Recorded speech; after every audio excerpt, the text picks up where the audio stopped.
नमस्कार, नमस्कार। मैं आईएनएफ टीवी से आपसे मुखातिब हूँ। आज हम यहाँ पे डिस्कस करेंगे जो इलेक्शंस हुए हैं, जो इलेक्शन गुजरात में हुए, असेंबली इलेक्शंस हुए, फिर हिमाचल में असेंबली इलेक्शंस हुए, फिर इन्हीं स्टेट्स में जो है एक पार्लियामेंट्री सीट और या फिर असेंबली सीट्स के लिए भी इलेक्शन हुए। इन इलेक्शंस में डिफरेंट किस्म के हमें रिजल्ट्स मिले। कहीं तो भरपूर जो मेजॉरिटी बीजेपी को मिली, जैसे स्वीपिंग मेजॉरिटी उसको मिली है गुजरात में, लेकिन हिमाचल में वो पीछे रह गए। इसी प्रकार से एमसीडी के इलेक्शन में दिल्ली में बीजेपी पिछड़ गई और आपकी यहाँ पे एमसीडी बनी और उनका ही शासन एमसीडी में होगा।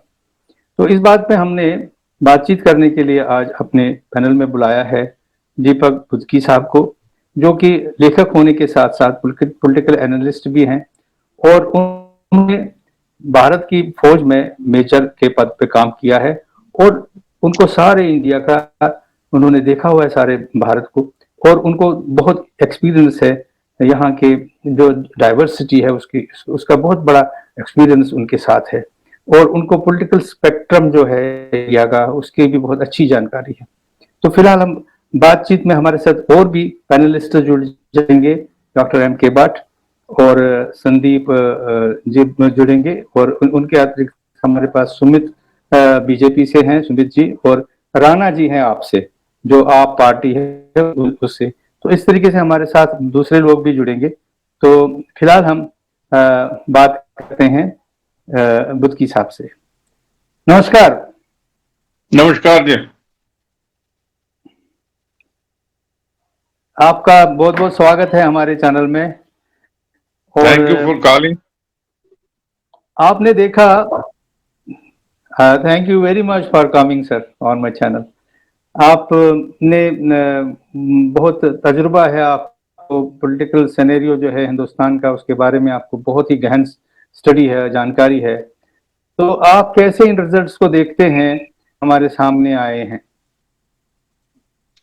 देखिए, पिछले दिनों जो भी ये इलेक्शंस हुए, खासकर जो गुजरात में हुआ, फिर हिमाचल में हुआ, उससे पहले ये अपना एमसीडी में हुआ, ये आई ओपनर्स हैं। और मैं समझता हूं कि for BJP specially they are an eye opener for the coming, ये जो अपना 2024 के लोकसभा इलेक्शंस आने वाले हैं, उसके लिए हम इनके लिए चिंतन का विषय है कि भाई आगे क्या करना चाहिए। मेरी ये हमेशा सबसे पहले तो मैं एमसीडी के बारे में बात करूंगा कि जहां दिल्ली में जो हमारे सेंट्रल गवर्नमेंट है उनकी बिल्कुल सामने जो बात बन रही है, वो जो उनके अंडर छत्र छाया में जो दिल्ली है, वहां पे ऐसा क्या प्रॉब्लम है कि they are not able to fight. आप जो आम आदमी पार्टी है उनसे वो फाइट नहीं कर पा रहे हैं, उनसे वो कहीं भी आगे नहीं निकल पा रहे हैं।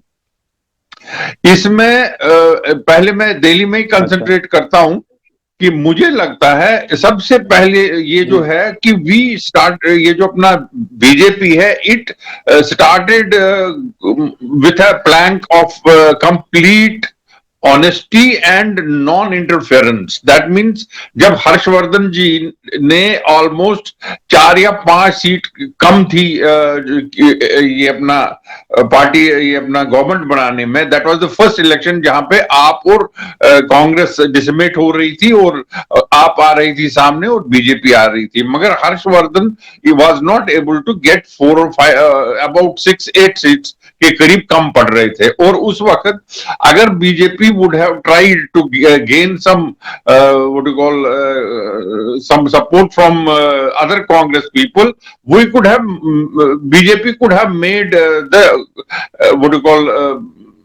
government, and नहीं, they would have been. इसमें एक बहुत बड़ी अड़चन है।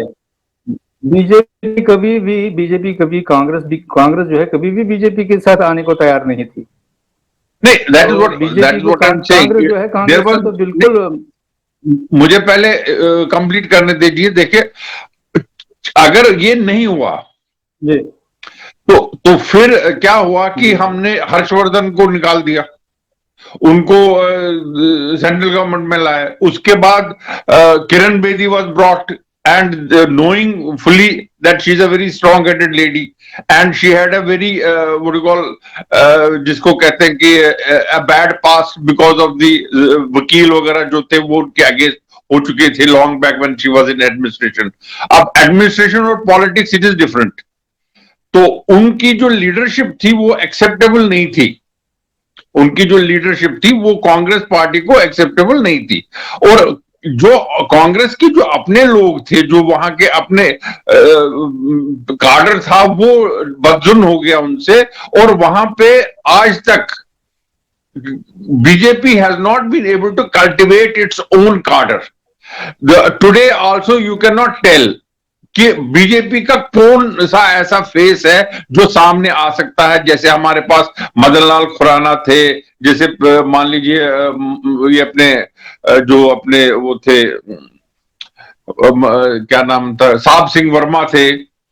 Now can you point out one single person who has been of their stature? अभी इस वक्त जितने भी एमपी हैं उनके अगर आप एनालिसिस करेंगे, उनके एरियाज के अगर आप एनालिसिस करेंगे, only one person who has been able to make mark is Gautam Gambhir, who is a cricketer, ex cricketer.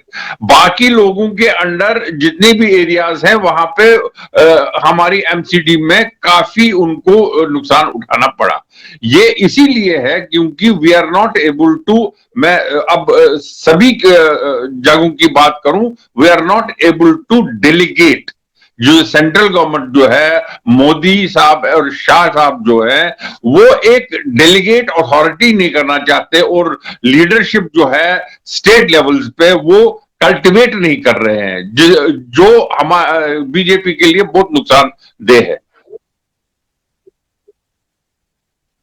नहीं, जैसे मतलब लीडरशिप की बात करेंगे, इन्होंने ट्राई तो बहुत किया है, यहाँ पे भी दिल्ली में भी ट्राई किया है, तरह तरह के लोग लाए, जैसे पूर्वांचल से लोग लाए गए और जो वहाँ यहाँ जिनको यहाँ का जिसको प्रभारी बनाया गया दिल्ली का। और क्या नाम, इसके अतिरिक्त जो है दूसरे लोग भी लाए गए जिनको ट्राई किया गया, लेकिन यहाँ इश्यूज जो हैं वो डिफरेंट। एमसीडी में 15 साल से जो बीजेपी रही उनकी परफॉर्मेंस को जज किया गया। उन्होंने मतलब जो है पिछले 5 साल में शायद बहुत अच्छा काम नहीं किया, ये एक बहुत बड़ा कारण रहा। भट्ट साहब नमस्कार, भट्ट साहब भी हमारे साथ जुड़ गए हैं। डॉक्टर एम के जो कि इकोनॉमिक और पॉलिटिकल जो विषय है उनके स्पेशलिस्ट हैं, और इन्होंने बहुत गहराई से और इन्होंने भी नजर रखी है पूरी इसके इलेक्शंस पे। और इनके साथ जो ऑफ द स्क्रीन मेरी बातचीत हुई थी दिन को, तो उससे मुझे लगता है कि इन्होंने भी गहन अध्ययन किया है, और इस प्रकार इनसे भी हम जानेंगे। बुद्की साहब जी बोल रहे थे, भट्ट साहब आपका तवज्जो चाहिए। अभी बुद्की साहब जी बोल रहे थे कि जो दिल्ली में जो सरकार, जो हमारी केंद्रीय सरकार है, वो स्टेट्स में जो लीडरशिप है उसको कल्टीवेट नहीं कर पा रही है। कैडर तो उसका है, लेकिन खासकर दिल्ली के स्टेट में उनकी लीडरशिप वो कल्टीवेट नहीं कर पा रहे हैं। और एक बहुत बड़ा रीजन है क्योंकि आपको मालूम है कि किसी लीडर के पीछे सारी जनता होती है, और ऐसा कोई करिश्माई लीडर जो है दिल्ली में उन्होंने पैदा नहीं किया आज तक।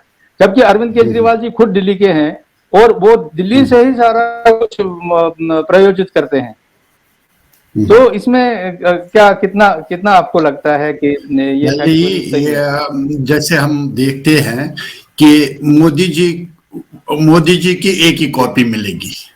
So our aspirations are so high that we want to see a replica of Modi everywhere, which is not a reality, which cannot be a reality.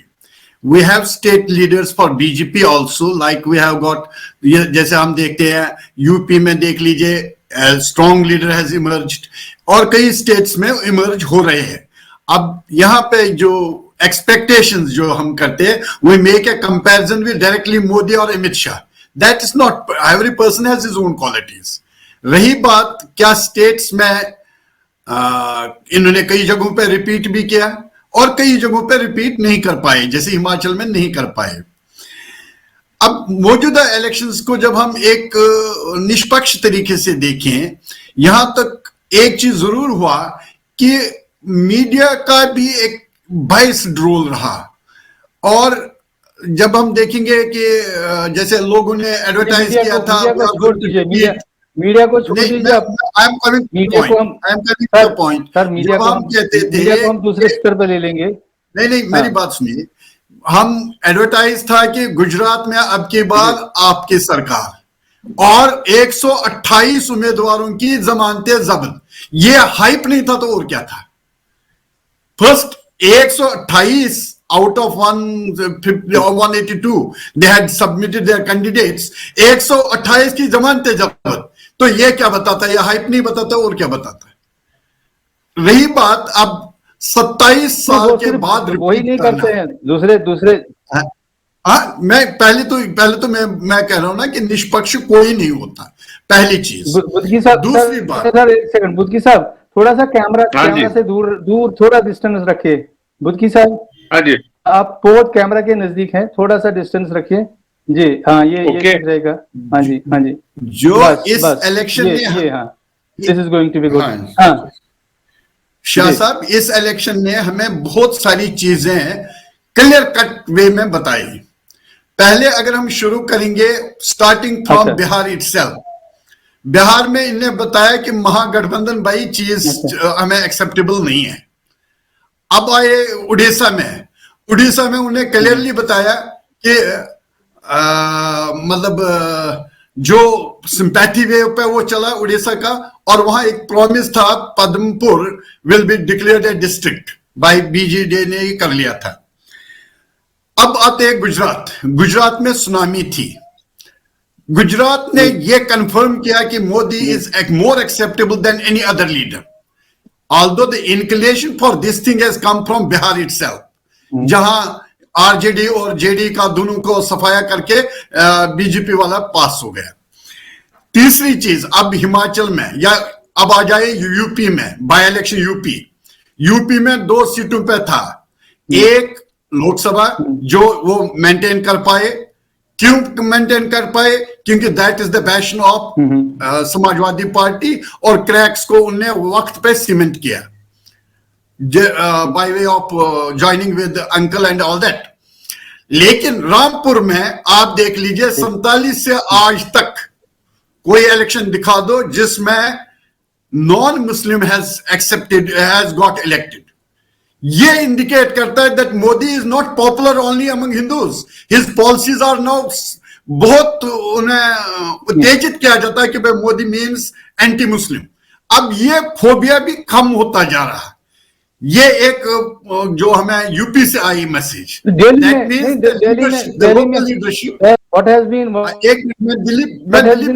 देखिए दो स्टेट्स ऐसी है।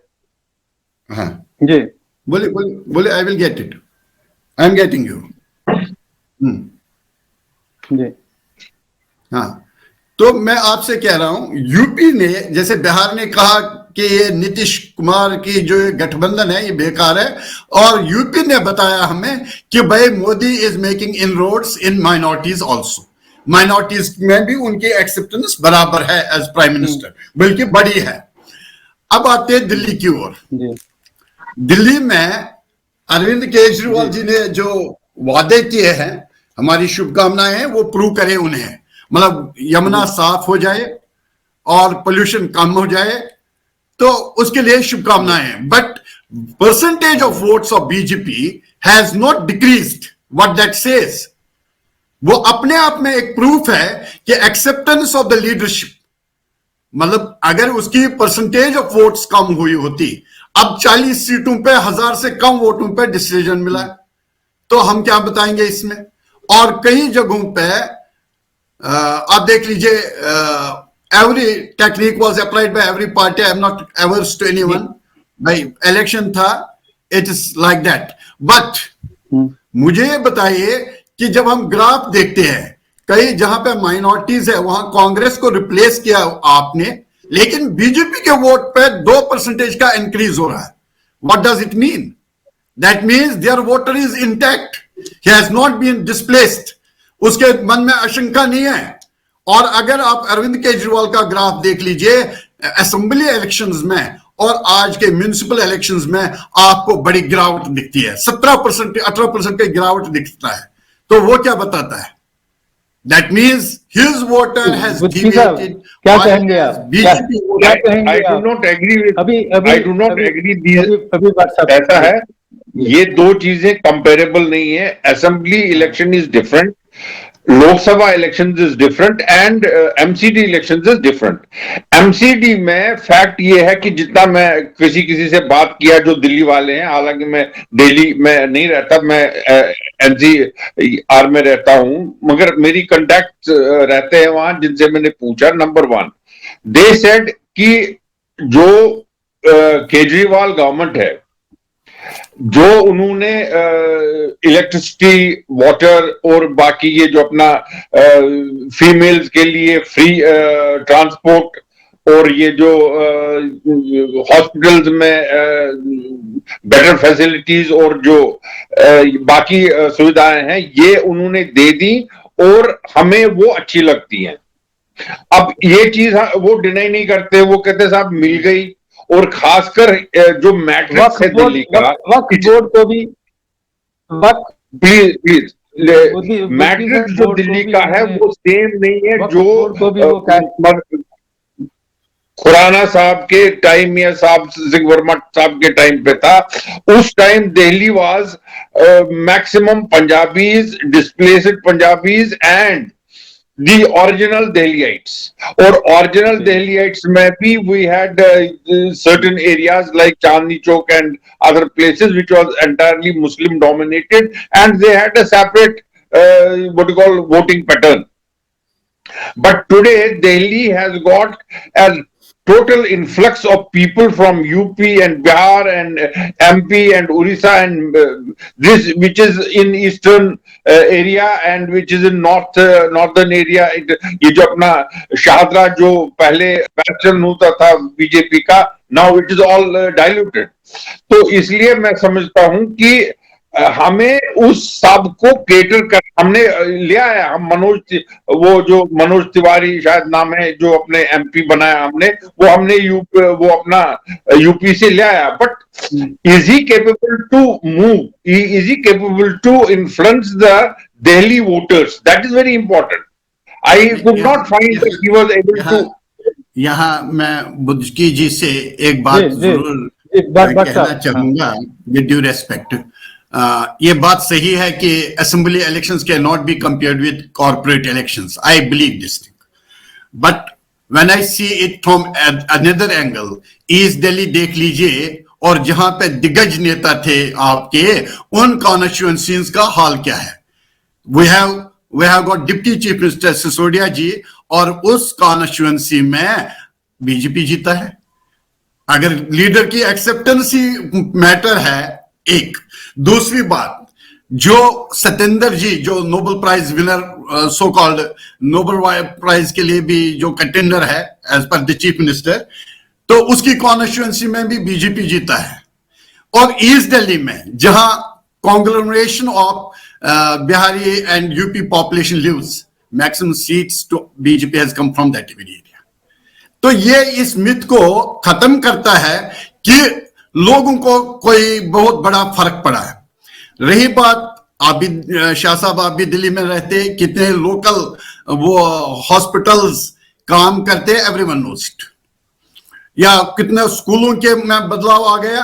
हाइप एक है, रियलिटी अलग चीज है। नहीं, अगर एक रियलिटी से रूबरू कराऊंगा, शायद आप भी सहमत नहीं होंगे, आप सहमत हो जाएंगे। आपका बोलना है कि अनऑथराइज्ड कॉलोनीज में हमने काम किया, वहां पे नालियां, गलियां और सीवर बिछाए और उन लोगों ने हमें वोट दिया। आप कहते हैं कि बिजली के बिल के जो बोझ था उससे हमने लोगों को फ्री कर दिया और हमने इस पे लोगों को राय भी मांगी और उनकी मर्जी से उनको ये एक मिनट आपका ये भी कहना है कि में आने के बाद साफ सफाई करेंगे, मोहल्ला क्लिनिक हमने किए और स्कूल का बहुत किया गया और जो एक और इम्पोर्टेंट चीज जो उन्होंने कहा कि है, जहां तक प्राइवेट स्कूल्स में उन्होंने कैप लगा दिया फीस के लिए, which is very effective. In Noida we are not been able to do that, but in Delhi they have capped the fees charged by the private schools. अच्छा, एक मैं कुछ इसमें आज इन्होंने टीचिंग से ही रिलेटेड हूं, क्योंकि मैं टीचिंग और डीपीएस की रिकॉग्निशन शाह साहब चूंकि टीचिंग से ही रिलेटेड हूं, तो टीचिंग के बारे में मैं कहूंगा स्कूलों का हाल क्या है.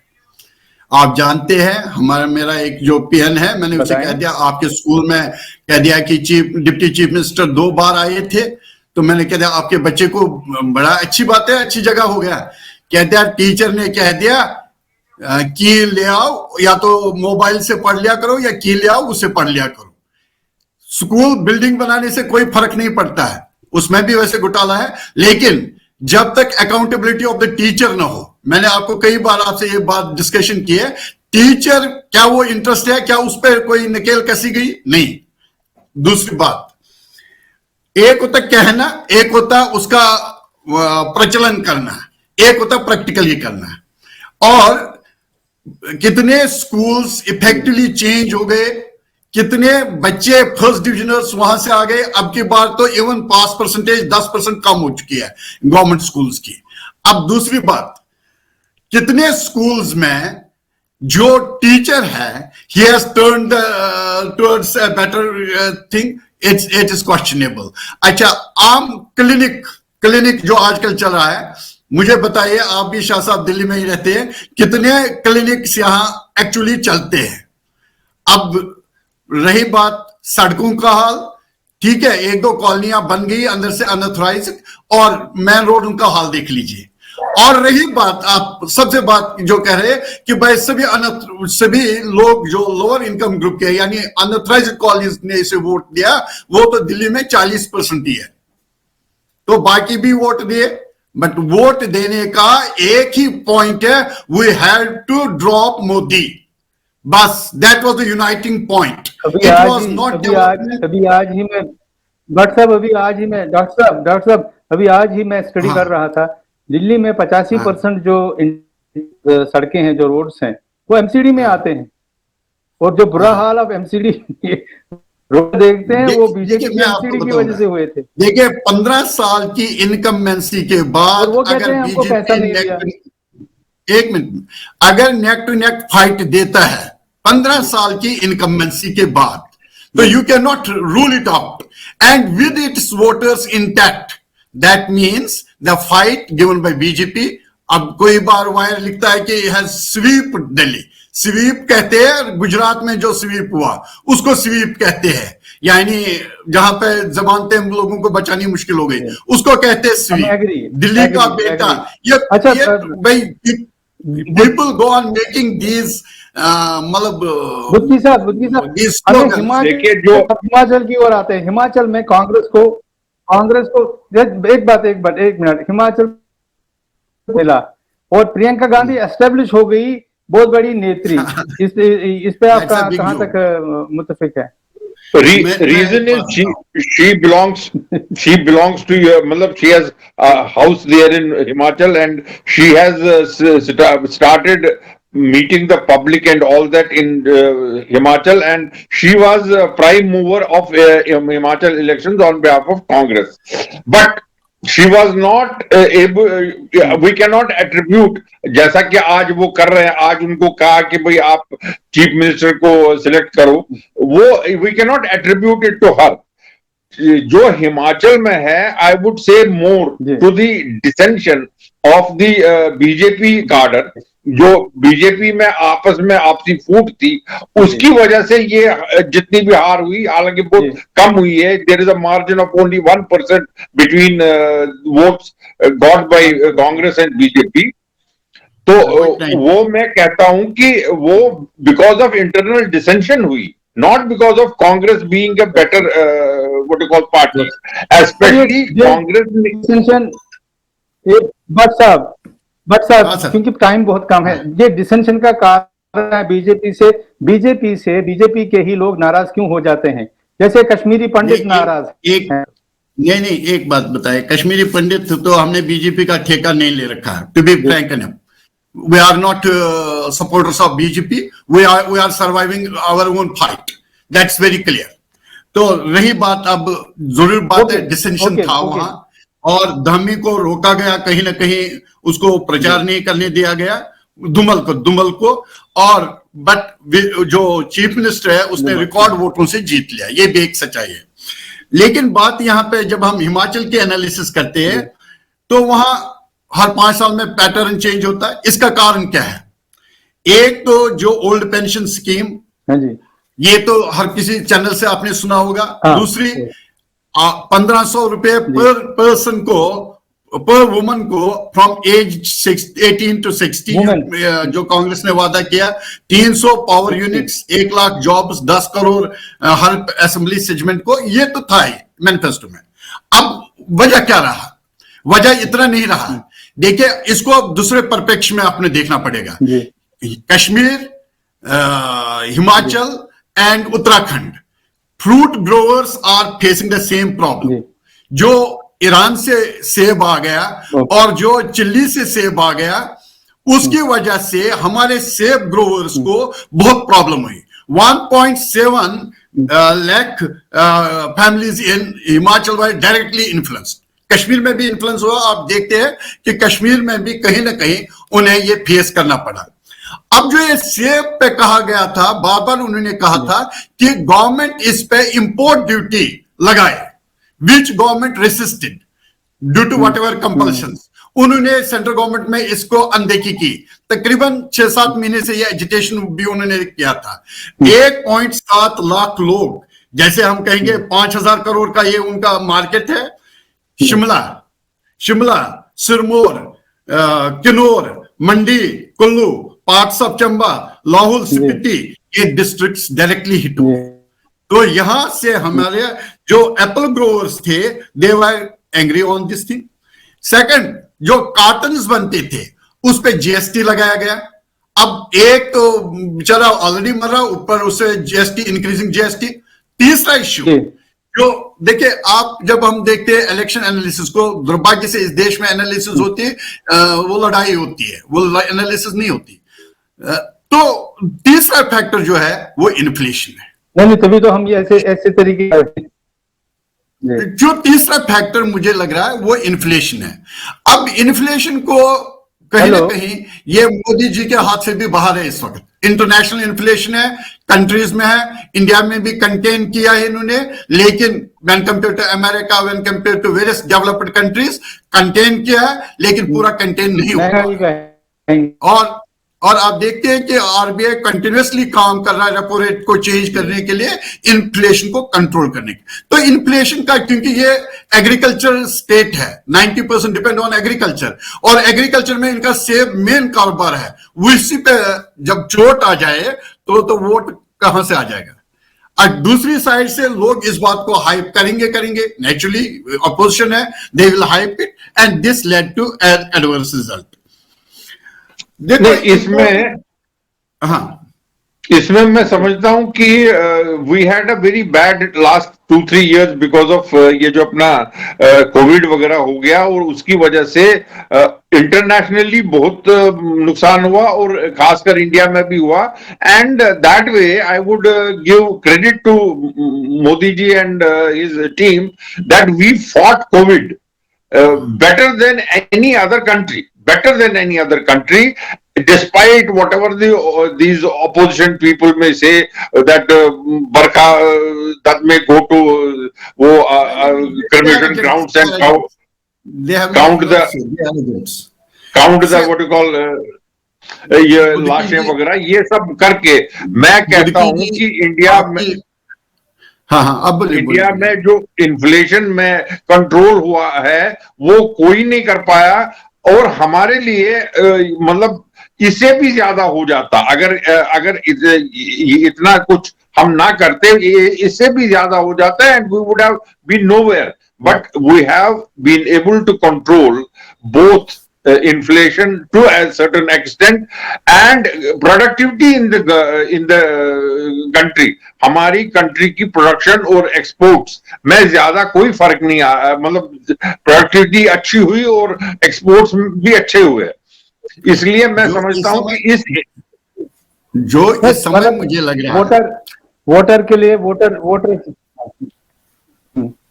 हाँ, शाह साहब कुछ बताना चाहते हैं? हाँ, जैसे मैं इस समय इंटरनेशनल जब हम देखते हैं तो हमारी कंट्री में compare to other countries inflation बहुत कंटेन की। इसका कारण ये रहा, अब मुझे ये तो एक्सपेक्टेड ही था कि कोविड के बाद इन्फ्लेशन हो जाएगी। जो ये इसको कंटेंशन करता है, जो उसकी नाम मानता है, वो या तो ही इज नॉट इधर एजुकेटेड और 120 बिलियन लोग एक महीना कुछ ना करें तो इन्फ्लेशन नहीं होगी तो और क्या होगा। लेकिन कंट्रोल इससे अच्छे तरीके से किया। हमारी ग्रोथ रेट इस समय वर्ल्ड में हाईएस्ट है, 7% पे जा रही है। और हर सरकार को चॉइस करनी होती है between inflation and growth rate.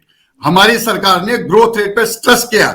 No doubt inflation है। इस इलेक्शन में मोदी जी का इतना वर्चस्व रहना अपने आप में एक उपलब्धि है, क्योंकि इंटरनेशनल रिसेशन के बावजूद, इंटरनेशनल इन्फ्लेशन के बावजूद अगर ये अपना वर्चस्व कायम रखता है, वही अपने आप में पहला ही एक सराहनीय चीज है। तो रही बात अब हिमाचल की, मैंने कहा चिल्ली से सेब आता है। मेरे पास व्हाट्सएप टाइम इतना ही, हाँ व्हाट्सएप टाइम इतना है आज की बहस के लिए। तो अगर आपको कोई जल्दी कुछ हाइलाइट्स बता सकते हैं कि how can these parties improve, BJP भी, कांग्रेस भी, सारे पार्टी कैसे इम्प्रूव करेंगे और पीपल कैसे इनका मैनिफेस्टो हो जाएगा, और जो बाकी बातें हैं उनसे ध्यान हटा के पीपल डेवलपमेंट के लिए, लोगों के विकास के लिए ये कैसे काम करेंगे, उस पर कुछ जल्दी हाँ जी, उस आपके पॉइंट्स ले लूंगा। मैं 2-3 मिनट में बता दूंगा। पहली चीज जब हम दिल्ली से ही शुरू करें, no doubt now our corporation is in the hands of AAP, and even the legislature is in the legislative assembly is in the hands of AAP. Now what is expected of them? They should clean Yamuna, they should control pollution, they should VIP culture को खत्म करना चाहिए, और जैसे उन्होंने पहले Lokpal bill को खत्म किया ऐसा ना करें। पहली सजेशन उनके लिए, क्योंकि उनके लिए भी ये अदरवाइज बबल, कितनी देर तक लोग इस झूठ पे चलेंगे। पहली चीज, जब हम बिहार के लिए इलेक्शन ने इंडिकेशन दे दिया कि भाई ये अमेलगेमेशन नहीं चलेगा, जो है सो है, अच्छी तरीके से भाई voter has given his decision very clearly कि भाई नीतीश बाबू स्टेट पे कंसंट्रेट करो, न कि सेंटर के सपने देखो। पहले बिहार को ठीक करो, फिर देश को ठीक करो। फिर अब कांग्रेस का हिमाचल में कांग्रेस का हिमाचल में बताऊंगा। Now they have said 1 lakh jobs, they have said 300 units free of power. उन्होंने कहा कि 1500 हर लेडी को मिलेगा 18 साल की उम्र से। लेकिन हमारे देश में क्या होता है, लोग शूट एंड स्कूट करते हैं, इट विल नॉट रन। लोग अब पीछे है, लोग होशियार हो गए, सोशल मीडिया है, वो तो पूछना चाहिए इससे कि भाई हर कॉन्स्टिट्यूशन में 10-10 करोड़ आप इन्वेस्ट करोगे, हिमाचल में इतनी इनकम आ कहां से रही है। एग्रीकल्चर उनका बेचारों का इस वक्त चल नहीं रहा, तो मैं कोई इंडस्ट्रियल स्टेट तो है नहीं, ये टूरिज्म तुम तो इतना चल नहीं रहा, तो मुझे बताओ आप कहां से ये पैसे लाओगे, हमें करके दिखा दो। We are with you, I am not with BJP, I am not with anybody, I am with you, prove it. Don't go on praising people again and again for nothing. और गुजरात में तो गुजरात में आप नहीं मुझे बता दीजिए। मैं जहाँ मैं 4 साल 5 साल मैं गुजरात में काम किया हूँ, वहां मोदी जी जो इमेज है, जो उन्होंने किया है वहां पे काम, वो उसकी कहीं नजीर नहीं मिल सकती, मिसाल नहीं मिल सकता। इसलिए he is able to what you call keep his image intact। हाँ, पिछले साल उन्हें थोड़ा वो पटेल समाज के साथ प्रॉब्लम हुई थी, वो उन्होंने ठीक कर दी। That is one reason that they were able to give a bang this year. मगर जहां तक दिल्ली का सवाल है, मैं ये कहता हूं कि दिल्ली में 2 प्रॉब्लम्स मेन है, जो है law and order. Law and order की जो प्रॉब्लम है ये सेंट्रल गवर्नमेंट के हाथ में है और यही मेन प्रॉब्लम होती है स्टेट्स में। नाउ अगर ये पूरा फुल स्टेट हो जाए, या तो आप इसको पूरा यूनियन टेरिटरी बनाओ, डोंट कीप एनी असेंबली, जैसे हालांकि वो बीजेपी ने ही मांगी थी एक बार में, मगर अगर आपने दे दी, give it a full state and let anybody whoever is a CM prove is matter. Because जैसे अभी पंजाब में they are facing, AAP is facing tune, वो नहीं कर पाएगी और वहां पे वो एक्सपोज हो जाएगी। मगर दिल्ली में क्या होता है कि दिल्ली में जो उनसे करना होता है वो कहते हैं साहब ये तो सेंट्रल गवर्नमेंट का काम है, रेप हो रहे हैं ये तो सेंट्रल गवर्नमेंट का काम है। यहाँ मैं आपसे थोड़ा सा डिफरेंट हूं। मैं मानता हूं कि वो होता है ओल्ड हैबिट्स डाई हार्ड, जिसने ऐसे ही राजनीति करनी है वो ऐसे ही कहेगा। अब पंजाब का म्यूजिक तो आ ही रहा, मुझे दिल्ली में चाहिए साफ हवा, बस ये तो मेरा बेसिक फंडामेंटल राइट है। और अरविंद केजरीवाल आज तक कहता था कि पंजाब किसी के ऊपर है, दिल्ली किसी के ऊपर, मैं कर नहीं पाता हूं। अब की बार stub burning was maximum in Punjab and our chief minister was doing nothing, same party थे। दूसरी बात, उनने पहले दिन से कहते हैं कि जमुना हम साफ करके रखेंगे, अब इसको वर्ल्ड क्लास सिटी बनाएंगे। अब हमारी शुभकामनाएं हैं, इसको भाई वर्ल्ड क्लास सिटी बना के हमें दे दीजिए, हम तो उसी में चाहते हैं। अब रही law and order, law and order is not a big problem in Delhi, it may be in states but in Delhi it's not so chronic a problem. Chronic problem यहां है, पीने के लिए हवा साफ चाहिए, बेसिक चीज हमें चाहिए, हमें चाहिए दिल्ली साफ स्वच्छ पानी हमें चाहिए, हमें साफ जगह है। यहाँ तो सफाई नाम का चीज नहीं है, और ये क्लिनिक नहीं है, पानी नहीं है, और ये एडवर्टाइज करना अलग चीज ये जो है, प्रैक्टिकली आप देख लीजिए मोहल्ला क्लिनिक में कोई जाता ही नहीं। और रही स्कूलों के बाद, यहाँ गवर्नमेंट ने आया आगे, सिस्टम में क्या चेंज किया, tell what is the change in the system. बिल्डिंगें बनाने से तो भाई कंट्रैक्टर ठीक होता है, उसमें बहुत सारी चीजें होती है, लेकिन मुझे बताओ एवरेज बच्चे के डेवलपमेंट पे क्या असर पड़ा, उसका क्या उसके टीचर को बताया गया भाई इस तरीके से आपने पढ़ाना। आपका बहुत बहुत धन्यवाद सर, डॉक्टर साहब बहुत बहुत धन्यवाद। दूसरी बार फिर हम इसको एनालाइज करेंगे, रिजल्ट को नहीं, कुछ अरसे के बाद हम दिल्ली और जहां जहां इलेक्शन हुए हैं इनकी परफॉर्मेंस देखेंगे, महीने की एक ऐसी रही और मंथली परफॉर्मेंस हम इनकी आवाज करते रहेंगे।